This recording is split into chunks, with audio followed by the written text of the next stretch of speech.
విద్యార్థి లోకానికి మీ English as Reddy నమస్కారం. ఫ్రెండ్స్, ఇప్పుడు మనం మైట్ హ్యావ్ అనే స్ట్రక్చర్ గురించి నేర్చుకుందాం. గతంలో జరిగిపోయిన పనుల గురించి మనకు ఒక్కొక్కసారి అవగాహన ఉండదు, ఊహించి మాట్లాడుతుంటాం. ఫర్ ఎగ్జాంపుల్, ఇప్పుడు నేను మిమ్మల్ని ఒక ప్రశ్న అడుగుతున్నాను. మీరు చిన్నప్పటి నుంచి ఇప్పటి వరకు ఎన్ని సినిమాలు చూశారు చెప్పండి అంటే మీరు చెప్పలేరు, ఎందుకంటే ఐడియా లేదు. కాకపోతే ఊహించి చెప్తారు. ఇలా జరిగిపోయిన పనుల గురించి ఊహించి చెప్పేటప్పుడు ఈ స్ట్రక్చర్ వాడాలి. ఒకసారి సూత్రం చూడండి. Subject plus might have plus V3 plus extra words. A subject వచ్చినా మైట్ హ్యావ్ వాడాలి. Examples: I might have watched 100 movies అంటే నేను 100 సినిమాలు చూసి ఉండవచ్చు. We might have watched 100 movies. You might have watched 100 movies. They might have watched 100 movies.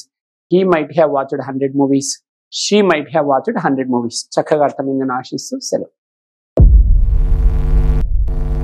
విద్యార్థి లోకానికి మీ as Reddy నమస్కారం. ఫ్రెండ్స్, మీకు సంచలన శుభవార్త. ప్రపంచవ్యాప్తంగా కొన్ని కోట్ల మందిని ఊరిస్తున్న కేవలం 7 రోజులలో ఇంగ్లీష్ నేర్చుకునే టెక్నిక్ వచ్చేసింది.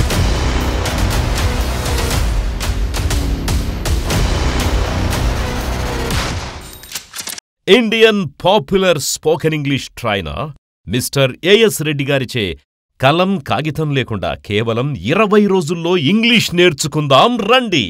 ఏఎస్ రెడ్డి గారి ప్రత్యేక శిక్షణలో ఇప్పటి వరకు 1000 బ్యాచులకు పైగా 20,000 మంది విద్యార్థులు శిక్షణ తీసుకోవడం జరిగింది. మరిన్ని వివరాలకు సంప్రదించండి. As Reddy's spoken English. ₹1000 కాకుండా కేవలం ₹1000కే ఆన్లైన్ ద్వారా ఇంగ్లీష్ నేర్పించడానికి గొప్ప అడుగు వేస్తున్నారు AS Reddy spoken English Hyderabad వారు. వెంటనే కాంటాక్ట్ చేయండి. Cell number 9989379269. విద్యార్థి లోకానికి మీ ఏఎస్ రెడ్డి నమస్కారం.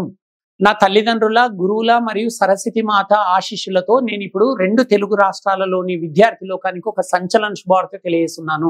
నేను 1,00,000 మందికి ఉచితంగా ఇంగ్లీష్ నేర్పించాలని నిర్ణయం తీసేసుకున్నాను. మరి ఈ ఉచిత స్పోకెన్ ఇంగ్లీష్ శిక్షణకు ఎవరు అర్హులు అంటే, మినిమం క్వాలిఫికేషన్ డిగ్రీ అయి ఉండాలి. ఈ డిగ్రీ వరకు అంటే 1వ తరగతి నుంచి డిగ్రీ వరకు ప్రభుత్వ పాఠశాలలో, కళాశాలలో చదివిన విద్యార్థులు మాత్రమే అర్హులు అన్నమాట.